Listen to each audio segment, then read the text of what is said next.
नमस्कार स्टूडेंट्स, मैं गावित देवेंद्र और आप सभी का स्वागत है मैथ्स बाय गावित देवेंद्र के अंदर। तो आज हम पढ़ेंगे ऊंचाई और दूरी यानी हाइट एंड डिस्टेंस। तो इसमें पहला प्रश्न ऐसा है कि एक प्रेक्षक समुद्र तल से यानी सी लेवल से 500 मीटर ऊपर एवं एक पहाड़ी की चोटी के शीर्ष टॉप से अपने समान दृष्टि क्षेत्र में एक ही डायरेक्शन में एक ही दिशा में दो नौकाओं का यानी बोट का अवनति कोण यानी कि अवनमन कोण यानी angle of depression 45 degree and 30 degree देखता है। दोनों नौकाओं के बीच की दूरी कितनी है?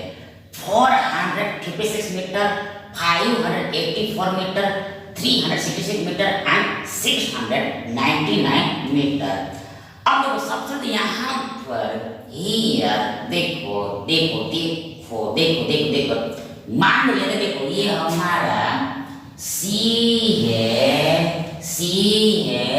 समुद्र है, ये हमारा सी है समुद्र है, मतलब ये हमारा समुद्र तल है, सी लेवल है।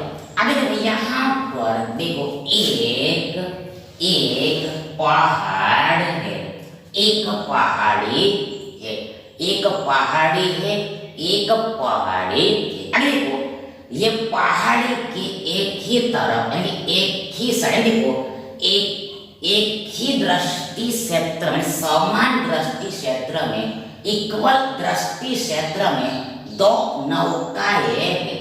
मान लेते देखो एक नौका यहाँ पर है और दूसरी नौका यहाँ पर है, एक नौका यहाँ पर है, दूसरी नौका यहाँ पर है, एक बोट यहाँ पर है और एक बोट यहाँ पर है। अब देखो यहाँ पर 500 मीटर ऊपर देखो ये पहाड़ी की हाइट ऊंचाई 500 मीटर है, ये पहाड़ी की हाइट यानी ऊंचाई 500 मीटर है। आगे देखो आगे देखो आगे देखो आगे देखो आगे देखो ये पहाड़ी के सिर से देखो देखो ये दो नौकाओं के अवनमन कोण 45 और 30 बनते हैं।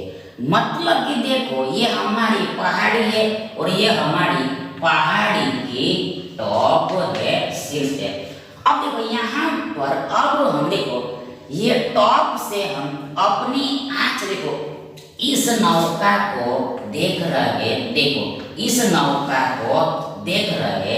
फिर से एक बार ये हमारी पहाड़ी हो गई, ये पहाड़ी का टॉप है। देखो ये टॉप पर से हम अपनी आंख से इस पहली नौका को देख रहे हैं, मतलब ये हमारी दृष्टि रेखा होगी, लाइन ऑफ साइट। देखो तो यहाँ पर ये हमारी हॉरिजॉन्टल लाइन होगी, क्षैतिज रेखा। मतलब यहाँ पर ये बीच वाला कोण यहाँ पर 45 का बन रहा है, ऐसा दिया हुआ है। ये हॉरिजॉन्टल लाइन और ये दृष्टि रेखा तो बीच में कोण 45 का बन रहा है, मतलब पहला अवनमन कोण 45 का है।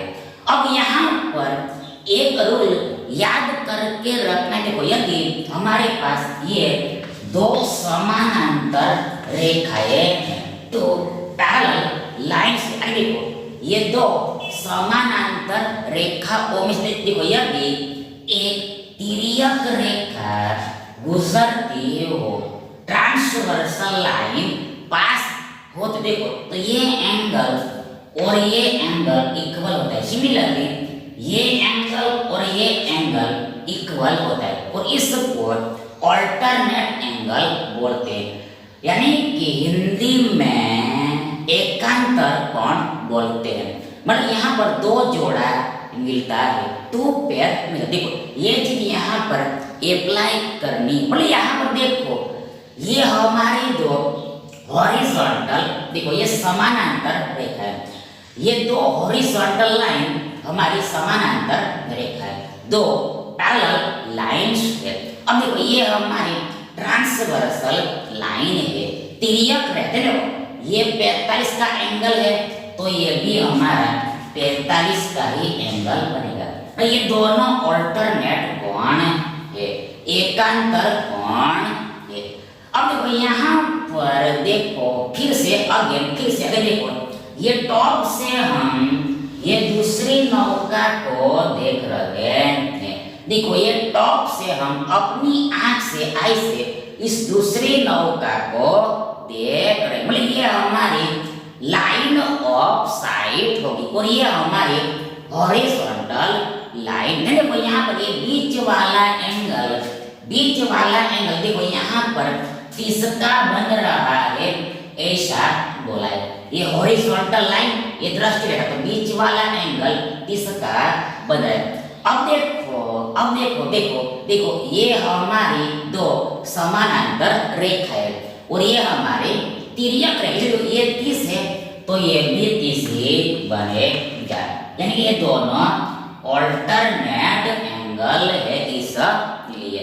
आगे देखो यहाँ पर देखो ये हमारा 90 का कोण है, मतलब यहाँ पर बात याद करके रखने, देखो 90 के नजदीक में हमेशा बड़ा एंगल आता है और उसके बाद छोटा एंगल, इसलिए देखो पहले 45 आएगा और बाद में 30 आएगा, तो ये बात याद करके रखनी। अब देखो यहाँ पर हमें दोनों नौकाओं के बीच की दूरी निकालनी, देखो हमें ये डिस्टेंस निकालना है। देखो इसको हमने ए नाम दिया, इसको बी दिया, इसको सी दिया और इसको डी दिया, ए बी सी डी। तो देखो हमें बी सी निकालना है, यानी देखो ये दूरी निकालनी है, ये डिस्टेंस भी निकालना है। कैसे निकलेगा? अब देखो यहाँ पर देखो यहाँ पर ये एक ही ट्रायंगल में 45 और 30 के एंगल बन रहे हैं। देखो 30 और 45 के एंगल, तो देखो यहाँ पर ये दोनों एंगल के लिए देखो एक ही ट्रायंगल में हैं, तो देखो यहाँ पर याद करके रखना है कि रिमेंबर करके रखना, देखो ये हाइट यानी कि एच बराबर ये d/2 √3 + 1 होता है। फिर से ये जो हाइट है h तो इक्वल ये d/2 का आधा गुना √3 + 1 होता है। देखो दूसरी बात, देखो साइड की बात, देखो यदि एंगल यहाँ पर 30 60 के है तो देखो यहाँ पर सिर्फ √3 आता है, +1 नहीं आता है, यानी इसमें +1 आता है। आगे देखो यहाँ पर ये h बराबर हमें 500 दिया हुआ है। आगे देखो d हमें निकालना है, देखो d हमें निकालना है और देखो ये √3 + 1 है और देखो ये /2 है, h बराबर 500 d/2 √3 प्लस आगे देखो यहाँ पर ये 500 का दुगना 1000 होगा और ये बट्टे में √3 + 1 आएगा और इक्वल टू d होगा। ये 500 2 डी 1000 बट्टे में √3 + 1 इक्वल टू d होगा। देखो यहाँ पर हमें देखो इस हर का हमें परिमेयकरण करना पड़ेगा। हर का हमें परिमेयकरण करना, यहाँ पर देखो ये डिनोमिनेटर का रैशनलाइजेशन करना पड़ेगा। रैशनलाइजेशन करना मतलब देखो यहाँ पर बीच का साइन बदल के एबो बिलो मल्टीप्लाई करना, मतलब यहाँ पर देखो ये 1000 d/√3 + 1 है। आगे देखो मल्टीप्लाई √3 - 1 d/√3 - 1 करना, देखो 1000/√3 + 1 गुणा √3 - 1 d/√3 - 1। देखो यहाँ पर बीच का साइन हमने बदला है और एबो बिलो मल्टीप्लाई, तो इसको बोलते हैं हमने हर का यानी डिनोमिनेटर रैशनलाइजेशन किया, परिमेयकरण किया। आगे देखो इक्वल ये d हो रहा है, इक्वल d हो रहा है।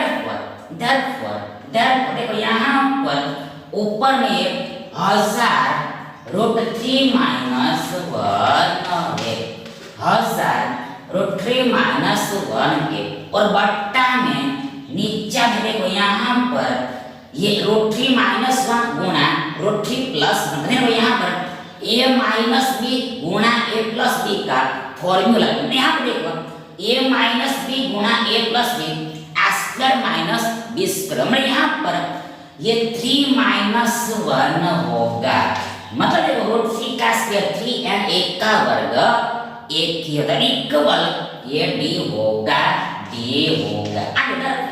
therefore तो यहाँ पर 3 माइनस 1 2 होगा, और देखो 1000 का आधा 500 और ये root 3 minus 1 equal to D होगा। देखो 3 माइनस 1 2 1000 का आधा 500 और ये root 3 minus equal to D. आगे देखो यहाँ पर यदि हम ऑप्शंस में देखते तो ऐसा आंसर हमें दिया नहीं हुआ, तो इसका मतलब ये हुआ कि यहाँ पर रूट 3 की अप्रोक्सीमेट वैल्यू रखी होगी, ये रूट 3 की अप्रोक्सीमेट वैल्यू रखी। देखो यहाँ पर ये 500 का 500 500 का 500। आगे देखो यहाँ पर देखो ये रूट 3 बराबर अप्रोक्सीमेटली 1.732 होता है। कैसे एक बार ये रूट 3 की अप्रोक्सीमेट वैल्यू लगभग मान 1.732 होता है, 1.732 है, 1.732 होता है, और ये माइनस 1 है, माइनस इक्वल टू ये डी हो रहा है। देखो यहाँ पर ये 500 का पता देखो ये 1.732 माइनस 1 इक्वल बराबर 0.732 होगा। फिर से एक बार देखो 500 का 500 के बीच में गुणाई, देखो यहाँ पर एक में से एक गया शून्य, एक में से एक गया शून्य, दशमलव, और आगे देखो ये 732 है, ये मतलब सब्ट्रैक्शन 0.732 है, ये आपको आता ही होगा, और इक्वल टू डी होगा।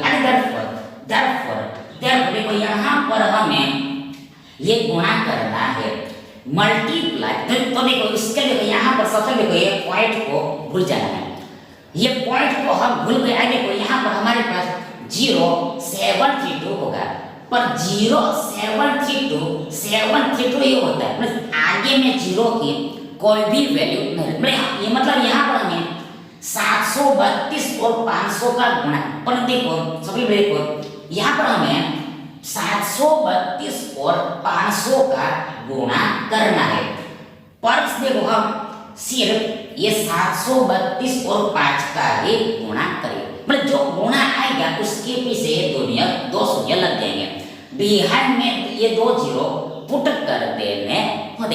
यहाँ पर हमें 732 और 5 का मल्टीप्लाई करना है। यहाँ पर देखो से लो डायरेक्ट हम करेंगे। देखो देखो यहाँ पर देखो ये 5 दूनी 10 होगा, 5 दूनी 10 होगा, एक ऊपर शून्य नीचे। आगे देखो एक हासिल है, आगे देखो 5 तिया 15 15 और 1 16, यानी एक फिर से इधर हासिल होगा, 6 नीचे में आएगा। आगे देखो एक ऊपर है, लास्ट में 7 पंचे 35 और 1 36 होगा, 36 होगा। मतलब कि देखो ये 732 और 5 का गुणा ये 3660 होगा, और ये 2 शून्य पीछे में लग जाएंगे। डेट इज 732 और 500 का गुणा ये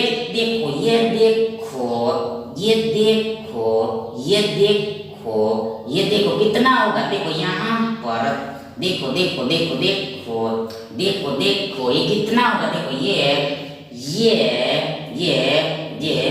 ये देखो 3,66,000 होगा, 3,66,000 होगा, 3,66,000 66,000 होगा। 3,67,000 होगा। और आगे देखो आगे देखो आगे देखो आगे देखो, हमें दशमलव भी रखना है, दशमलव भी रखना है। मतलब यहाँ पर ये दशमलव है, ये डेसिमल साइन है, वो देखो ये दाएं से बाएं यानी राइट हैंड साइड से लेफ्ट हैंड साइड की तरफ 3 अंकों के बाद है आफ्टर 3 डिजिट। देखो ये आंसर में भी यानी गुणा में भी 3 अंकों के बाद पॉइंट। देखो यहाँ पर ये हमारा पहला अंक, ये दूसरा अंक और ये तीसरा, मतलब यहाँ पर पॉइंट लगेगा, यहाँ पर पॉइंट लगेगा, यहाँ पर पॉइंट लगेगा, यहाँ पर पॉइंट लगेगा, यहाँ पर पॉइंट लगेगा, यहाँ पर पॉइंट लगेगा। मतलब कि देखो हमें 366.000 मिलेगा, हमें 366.000 मिलेगा। मतलब कि देखो यहाँ पर 500 और 0.732, 500 और 0.732 का गुणा यानी कि मल्टीप्लिकेशन यानी प्रोडक्ट, देखो 366.000 होता है और ये इक्वल टू डी है।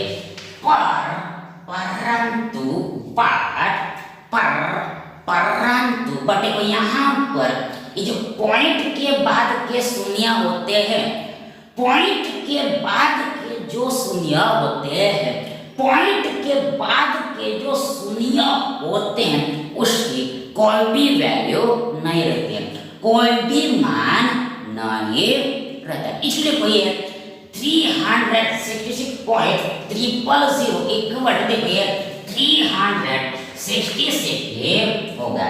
ये जीरो का कोई भी वैल्यू नहीं, दैट इज ये इक्वल ही है, ये दोनों इक्वल ही है। और देखो ये बराबर डी होता है।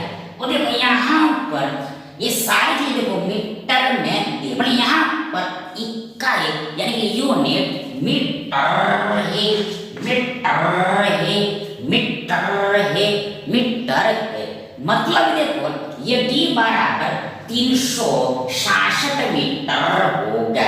देखो ये दोनों नौकाओं के बीच यानी देखो दोनों बोट के बीच की दूरी यानी कि डिस्टेंस, दूरी यानी कि डिस्टेंस देखो से लो, देखो से ये 366 मीटर होगा, 366 मीटर होगा, 366 मीटर होगा।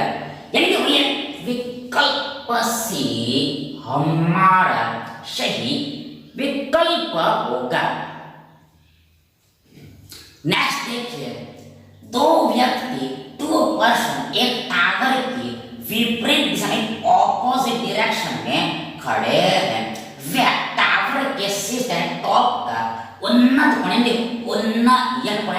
एंगल ऑफ एलिवेशन 30 डिग्री और 45 डिग्री नापते मेजरमेंट करते। यदि टावर की ऊंचाई हाइट 50 मीटर है तो दोनों व्यक्तियों के बीच की दूरी कितनी, डिस्टेंस कितना होगा। यहाँ पर कैश में दिया हुआ है √3 की वैल्यू 1.73 लेनी, 1.73 लेनी है। ऑप्शन 137.5 मीटर, 50 √3 मीटर, 100 √3 मीटर और 135.5 मीटर। अब देखो सबसे यहाँ पर हियर देखो देखो देखो देखो देखो मान लेते हैं ये हमारा टावर है यानी कि मीनार है, टावर है यानी कि मीनार है। आगे देखो दो व्यक्ति टावर की विपरीत दिशा में, देखो ये हमारा हॉरिजॉन्टल लाइन हो गया, क्षैतिज रेखा हो गया। अब देखो ये टावर के विपरीत दिशा में ऑपोजिट डायरेक्शन में दो व्यक्ति, मान लो एक व्यक्ति यहाँ पर है, दूसरा व्यक्ति यहाँ पर है, एक पर्सन यहाँ पर है, दूसरा पर्सन यहाँ पर है। अब देखो यहाँ पर वे टावर के शीर्ष टॉप का 39 और 45 मापते हैं।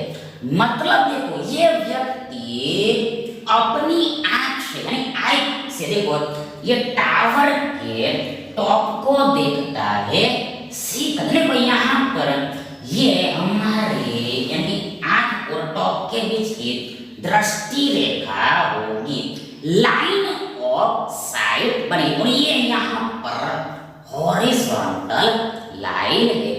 ये वाला एंगल यहाँ पर देखो तीस को आप इधर भी ले सकते हो, तीस को आप उधर भी ले सकते हो, इधर भी ले सकते हो, उधर भी ले सकते हो। ये आप कहीं पर भी ले सकते हो। अगर फिक्स रूल नहीं कि आप इसको इधर लेना है और उसको इधर ही लेना है, इसको इधर ही लेना है और उसको उधर ही लेना है, ऐसा कोई फिक्स रूल नहीं। आप इधर भी ले सकते हो, किसी को भी उधर भी ले सकते हो।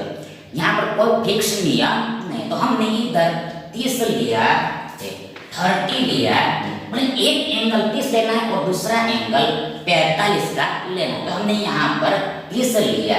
अब सिमिलरली बात देखो यहाँ पर देखो देखो देखो ये दूसरा व्यक्ति अपनी आंख से देखो ये टावर के टॉप को देखता है, मतलब ये दृष्टि रेखा होगी और ये क्षैतिज रेखा। मैंने यहाँ पर ये बीच वाला एंगल देखो यहाँ पर 45 का बन रहा है, ऐसा बोला है।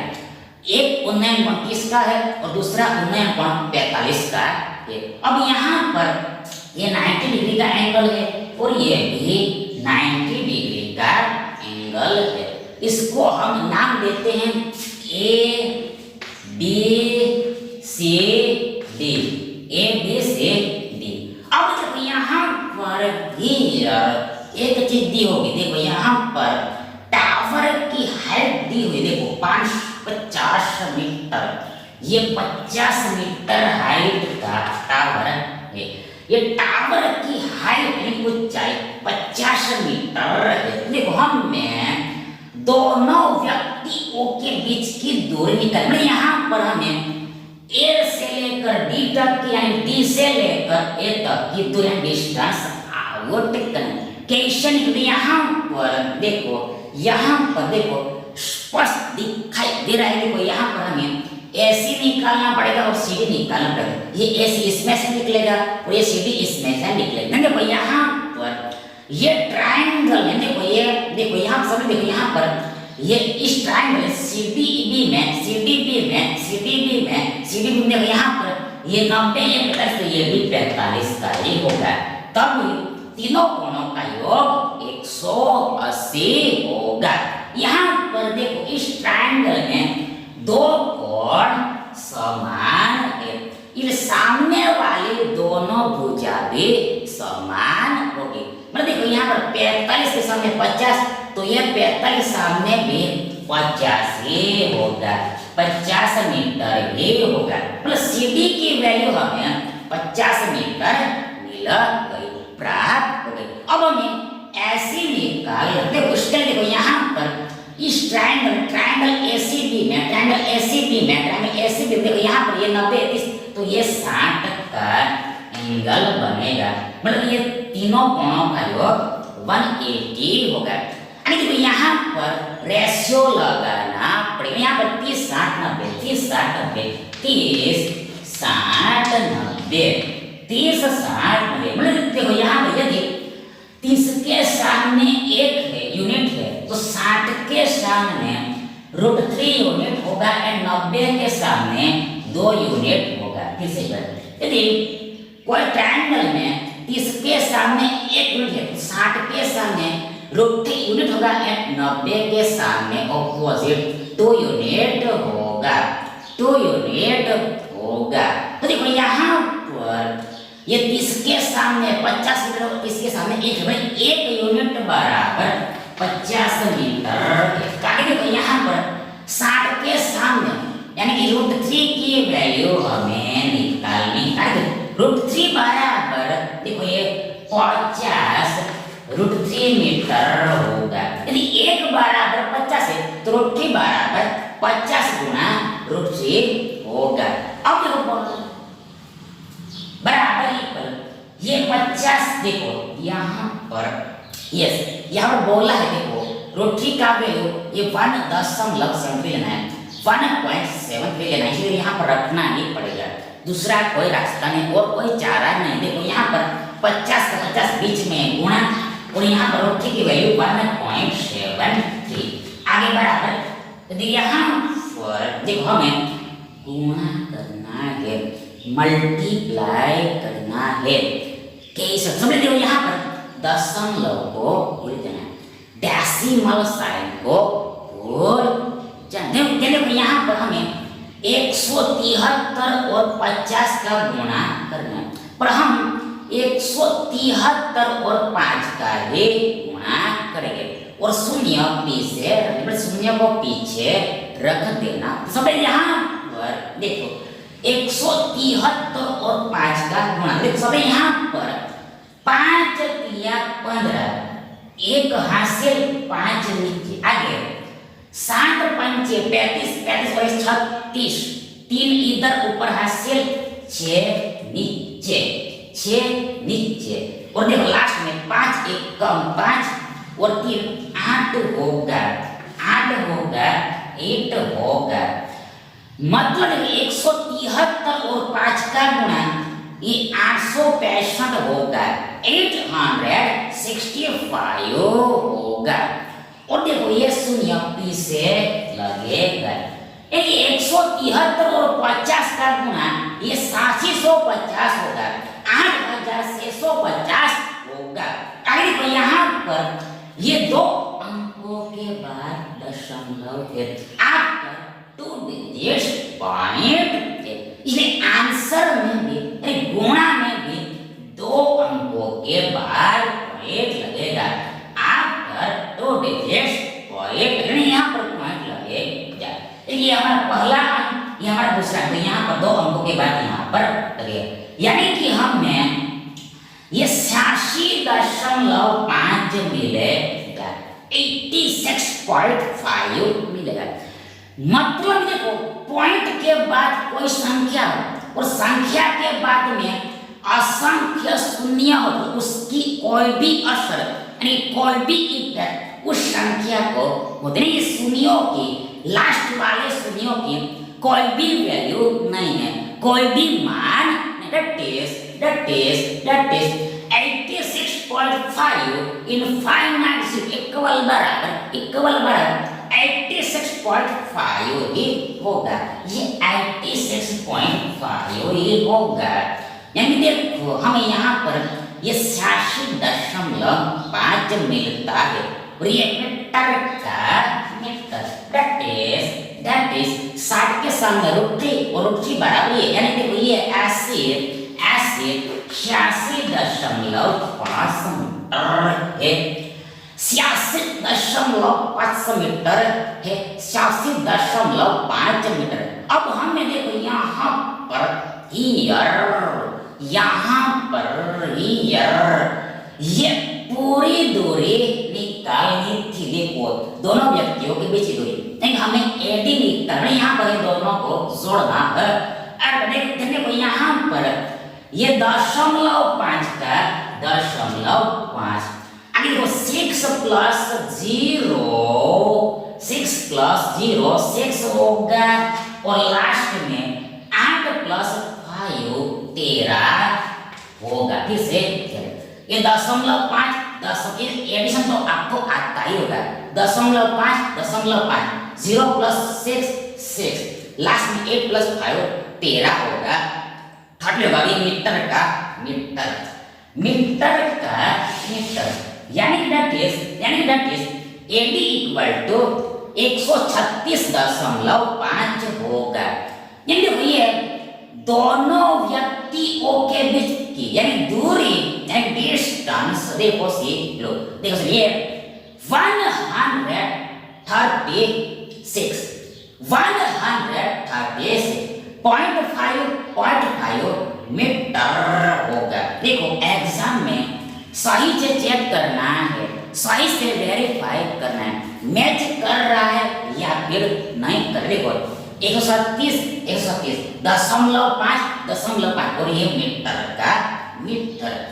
यानी देखो ये विकल्प ए हमारा सही विकल्प होगा। नेक्स्ट देखिए, जमीन पर यानी लैंड पर किसी बिंदु से किसी पॉइंट से यानी पॉइंट से एक विमान यानी एरोप्लेन का 49 एंगल ऑफ एलिवेशन 45 डिग्री है। 15 सेकंड उड़ने के फ्लाई करने के बाद 49 घंटे डिक्रीज होकर 30 डिग्री हो जाता है। यदि विमान 2500 मीटर की ऊंचाई पर उड़ रहा है तो विमान की गति स्पीड चाल कितने किलोमीटर प्रति घंटे होगी? कितने किलोमीटर पर होवर होगी? 600 √3 + 1 600 √3 and 600 √3 - 1 600 √3 - 1। अब जो सबसे यहाँ पर क्लियर देखो देखो देखो देखो मान लेते हैं ये हमारा लेवल ऑफ ग्राउंड है। ग्राउंड लेवल यानी समतल जमीन यानी हॉरिजॉन्टल लाइन है, क्षैतिज रेखा है। अब देखो यहाँ पर मान लेते हैं इस जमीन पर यहाँ पर एक बिंदु है, एक पॉइंट है। यहाँ पर एक बिंदु है, एक पॉइंट है। आगे देखो जमीन पर किसी बिंदु से एक विमान का उंचाई कितना है? मतलब मान लेते देखो विमान एरोप्लेन यहाँ पर ये विमान यानी एरोप्लेन यहाँ पर। अब देखो यहाँ पर इस विमान को हम अपनी आंख से यहाँ से देखो विमान को देखेंगे देखो यहाँ पर ये हमारी लाइन ऑफ साइट होगी, दृष्टि रेखा होगी। और ये बीच वाला एंगल देखो यहाँ पर बोला है 45 का बन रहा है, 45 डिग्री का बन रहा है। फिर से यहाँ पर ये हमारी हॉरिजॉन्टल लाइन है। देखो यहाँ पर ये हमारी आंख है और ये हमारा विमान है। इस विमान को हम अपनी आंख से देखें तो ये हमारी दृष्टि रेखा और ये हॉरिजॉन्टल लाइन, तो बीच वाला एंगल यहाँ पर 45 का बन रहा है। अब देखो यहाँ पर ऐसा हम स्ट्रेट लाइन खींचते हैं, वर्टिकल रेखा खींचते हैं, वर्टिकल लाइन ऊर्ध्वाधर रेखा खींचते हैं। अब देखो होता क्या है, देखो अब आगे 15 सेकंड उड़ने के बाद ये विमान गति करके यहाँ पर आता है। देखो 15 सेकंड 15 सेकंड फ्लाई करके यानी कि उड़ कर देखो यहाँ पर आता है।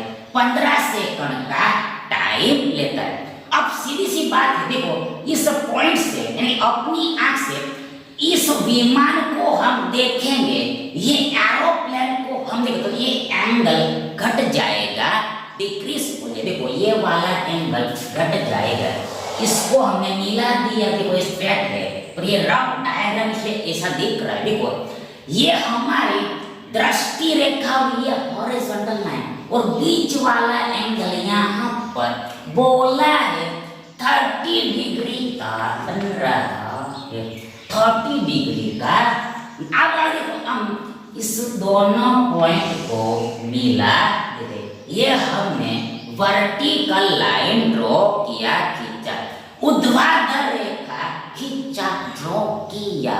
अब आगे देखो यहाँ पर आगे देखो बोला है, देखो यहाँ पर विमान 2500 मीटर की ऊंचाई पर उड़ रहा है। मतलब देखो यहाँ पर ये विमान की हाइट यानी ऊंचाई ये 2500 मीटर है। देखो ये पूरी हाइट जमीन से विमान तक की, जमीन से विमान की हाइट यानी ऊंचाई 2500 मीटर है, 2500। अब देखो यहाँ पर हमें स्पष्ट दिखाई दे रहा है कि देखो ये हाइट और ये हाइट समान है, ये 2500 तो ये भी 2500 ही होगी। अब देखो यहाँ पर हमने देखो विमान की गति निकालनी है, स्पीड उसके लिए देखो हमें दूरी पते होनी चाहिए, हमें डिस्टेंस मालूम होना चाहिए। बोले यहाँ पर देखो टाइम तो 15 सेकंड हमें पता है, बोले हमें ये दूरी निकालनी पड़ेगी। देखो ये डिस्टेंस हमें निकालना पड़ेगा, ये डिस्टेंस हमें निकालना पड़ेगा। मतलब हमें ये डिस्टेंस निकालने को नाम हमें देते हैं, नाम यहाँ पर देखो, इसको ए, इसको बी, इसको सी, इसको डी, इसको ई और इसको एफ देते हैं। इसकी जरूरत पड़ेगी नहीं पड़ेगी, चले जाएगा A B C D E, A B C D. मतलब हमें ई डी निकालना है, मतलब हमें बी सी निकालना है, ई डी निकालना है हमें, मतलब बी सी निकालना है। देखो ये दोनों समान ही है, यहाँ से स्पष्ट दिखाई दे रहा है। लेकिन यहाँ पर जैसे ही हमें बी सी पता चल जाएगा हमारी चाल यानी स्पीड निकल समझ। देखो यहाँ पर हमें बी सी निकालना पड़ेगा, कैसे निकलेगा? हाँ तो देखो यहाँ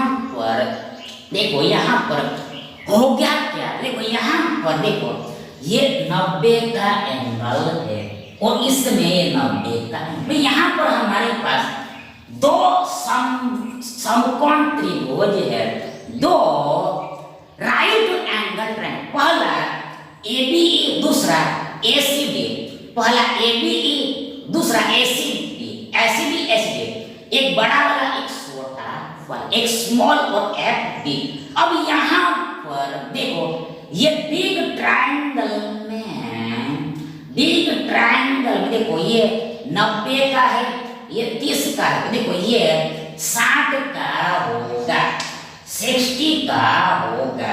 अब यहाँ पर ratio 30, 60 degree 90 degree, 30 degree 60 degree 90 degree. देखो रेशियो 1/√2 होता है। फिर यहाँ पर देखो 30 के सामने एक, 30 के सामने तो यहाँ पर एक बराबर ये 2500 मीटर है।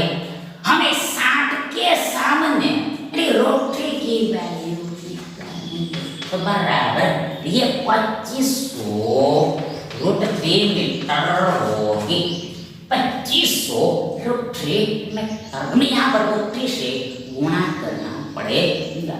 यहाँ तो कोई रोटरी की वैल्यू रखनी ही नहीं। देखो ये आंसर, देखो यहाँ पर हम देखो पहले नहीं रखना है, यदि आंसर नहीं आता तो रखना होता है। देखो पहले नहीं रखना है, यदि आंसर नहीं आता है तो बाद में रखना होता है, इसलिए यहाँ पर हम नहीं रखेंगे। पर यहाँ पर हमें पहले से पता है इसमें नहीं रखनी है। तो आगे देखो यहाँ पर रोटरी का मान 2500 मीटर, यानी ऐसी बराबर यानी पूरी दूरी देखो यहाँ पर 2500 मीटर है। देखो सीट लो, ये पूरा डिस्टेंस यानी ए से लेकर सी तक की दूरी, सी से लेकर ए तक की दूरी 2500 मीटर है। अब यदि हमें ए से लेकर बी तक की यानी बी से लेकर ए तक की दूरी पता चल जाए तो देखो उसके बाद हम ये पूरे में से इसको घटाएंगे तो हमें ये दूरी निकल जाएगी। ये दूरी हमें हमारा काम बने किसे बने, ये पूरी दूरी हमें पता है, ये दूरी यहाँ से निकलेगी, देन इसको घटाएंगे तो ये दूरी हमें मिल जाएगी, ये हमारा काम बन सकता। तो यहाँ पर देखो ये छोटे वाले ट्रायंगल देखो यहाँ पर ये 45, ये 90 तो ये 45 ही होगा, ये 45 45 90 होगा। देखो यहाँ पर 45 के सामने ये 2500 मीटर, ये सेम ये है 2500 मीटर, तो ये 45 के सामने भी ये 2500 मीटर ही होगा। ठीक है, देखो दो एंगल समान, दो भुजा सामने वाली समान, ये 2500 तो ये भी 2500, दो एंगल समान, सामने दो भुजा समान, दो साइड ऑपोजिट, दो साइड इक्वल होगी, आइडेंटिकल होगी। ये 2500 आगे देखो यहाँ पर ये 2500√3 में से ये 2500 को घटाना है, तो आगे जो बराबर इक्वल, देखो यहाँ पर ये सब्ट्रैक्शन होगा ही नहीं, मतलब देखो यहाँ पर ये 2500 दोनों में से कॉमन, यानी पहले पद में ये रूट 3 बचेगा, माइनस दूसरे में 1 बचेगा। दोनों में से 2500 कॉमन, पहले में रूट 3 बचा, दूसरे में 1 बचा, लेकिन हमें 2500 गुना रूट 3 माइनस 1 मिलेगा। ये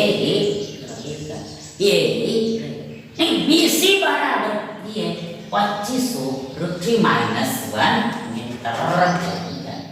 अब हमें देखो यहाँ पर गति निकालनी है, स्पीड बराबर डिस्टेंस डिवाइड टाइम होता है। Speed equal to distance divide time होता है। Speed equal to distance divide time, मतलब देखो चाल बराबर गति बराबर दूरी बटा समय होता है। दूरी बटा समय होता है। आगे बोलो बराबर, यहाँ पर दूरी है 2500 रूट 3 माइनस 1 है। 2500 रूट 3 माइनस 1 है। और आगे देखो ये मीटर है। बट्टे में देखो टाइम ये 15 सेकंड है। 15 सेकंड है। 15 सेकंड है।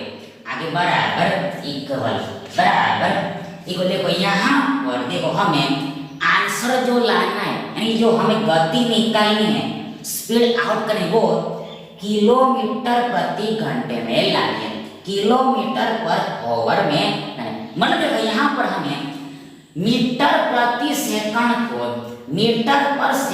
को हमें किलोमीटर प्रति घंटे में कन्वर्ट करना पड़ेगा, रूपांतर करना पड़ेगा। बराबर देखो यहाँ उसके लिए देखो 18 डिवाइड 5 से मल्टीप्लाई, यदि मीटर प्रति सेकंड को किलोमीटर प्रति घंटे में कन्वर्ट करना, उसके लिए 18 डिवाइड 5 से गुणा करना होता है। बट यहाँ पर आगे में देखो ये 25, देखो यहाँ पर लिखते हैं ये 2500 रूट 3 माइनस 1 बट्टा 15 गुणा 18/5 और ये किलोमीटर प्रति घंटे होगा।